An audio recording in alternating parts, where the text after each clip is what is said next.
Muombeni msaada wakati yupo bado karibu. Waovu na waache njia zao mbaya. Watu wabaya waachane na mawazo yao mabaya.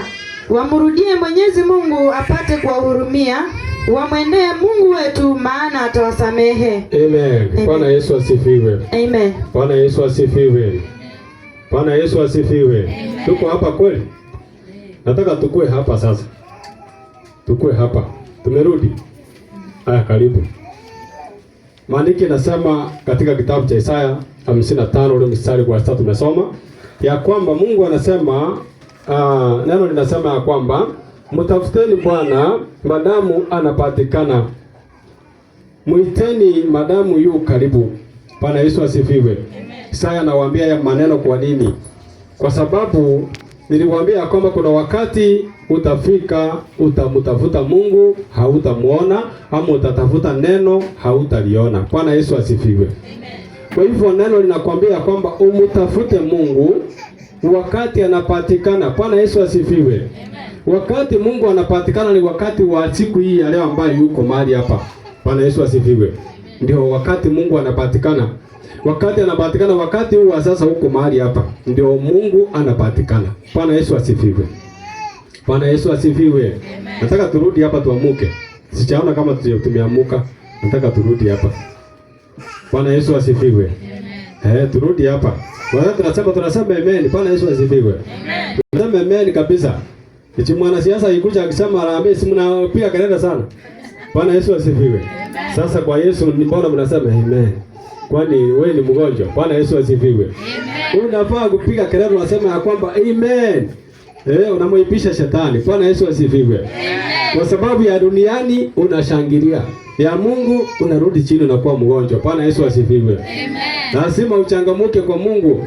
Unafaa kupigia Mungu kelele sana kuliko venye unavyopigia mwanasiasa kelele. Bwana Yesu asifiwe.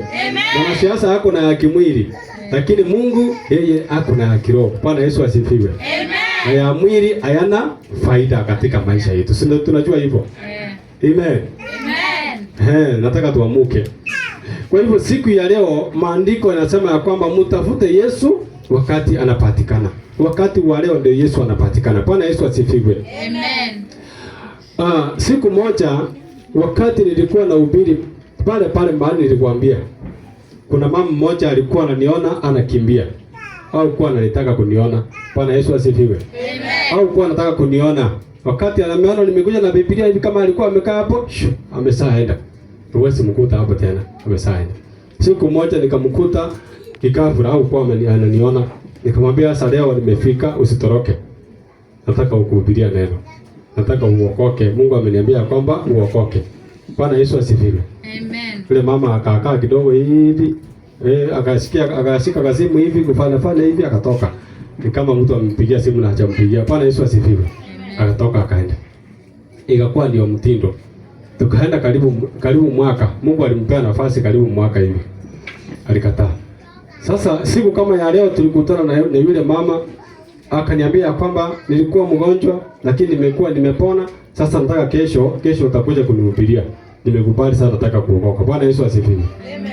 Wakati alisema hivyo, hiyo kesho yake akamuka, akakuwa mgonjwa. Siku inafuata akakufa. Bwana Yesu asifiwe. Amen. Alikufa. Alienda wapi? Bwana Yesu asifiwe. Amen. Alienda wapi? Alipokelewa huko na mapepo. Bwana Yesu asifiwe. Sasa wakati pale ndiye alienda kukumbuka yale maneno nilikuwa namwambia. Na nilimwambia tu vizuri sana. Haya, ili neno natoroka, kuna siku utalikumbuka ukiwa pale kwa moto kama hautageuka. Na mwishoe alienda kukumbuka yote pale akiwa pale kwa ule moto. Bwana Yesu asifiwe. Kuna mtu anasema ati lakini si alitubu. Alitubu wapi? Alikataa neno. Alitubu wapi? Hiyo siku alikuwa aokoke ndio ilikuwa ya kesho, na ndiye aligonjeka na ndiye alikufa. Alikuja kutubu za ngapi? Bwana Yesu asifiwe. Amen. Alikataa kuokoka. Sasa siku anakubali aokoke ndiye anakufa. Bwana Yesu asifiwe. Amen. Alitubu wapi? Nani anakuambia shetani anakupea nafasi ya kutubu? Hawezi kukupea nafasi ya kutubu. Unajua wakati huko pale hospitali, wacha nikwambie kitu moja. Shetani ameandaa mapepo kwa wingi pale. Anakufunga mdomo hata uwezi mkumbuko huyo Mungu, wacha nikwambie. Si wewe ni shahidi, sio nakuanga mgonjwa. Nakumbukanga Mungu. Pale unaniangalia uniambii. Bwana Yesu asifiwe. Unamkumbukanga Mungu. Umekuwa mgonjwa pale umelala uongei. Sasa utamkumbuka tatupu aje. Bwana Yesu asifiwe. Utaweza tupu aje. Umefunikwa mdomo au uongei, na maandiko nasema ya kwamba lazima ukiri kwa mdomo yako. Bwana Yesu asifiwe. Sasa kama hutakiri kwa mdomo yako, utatupu namna gani? Mtu yote yule anaokoka lazima akiri kwa mdomo yake. Unakiri kwa mdomo yako. Ndio maana wakati unaokoka hapa tunakwambia sema Bwana Yesu. Unakiri mbele za watu. Bwana Yesu asifiwe. Unajua yule ambaye atayasatubu pale ni mtu yule ambaye ameokoka. Uliti umeokoka, umekuwa mgonjwa, wewe utasatubu. Lakini sasa haujaokoka, lazima utubu, lazima umkiri Yesu pale, umemkubali. Bwana Yesu asifiwe.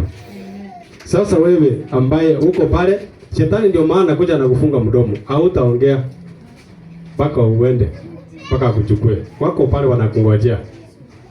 Bwana Yesu asifiwe. Kwa hivyo ni nini imefanya nikumbuke hayo maneno? Ya kwamba hili neno tumelisoma linasema ya kwamba umutafute Mungu wakati anapatikana, ambani wakati wa siku ya leo.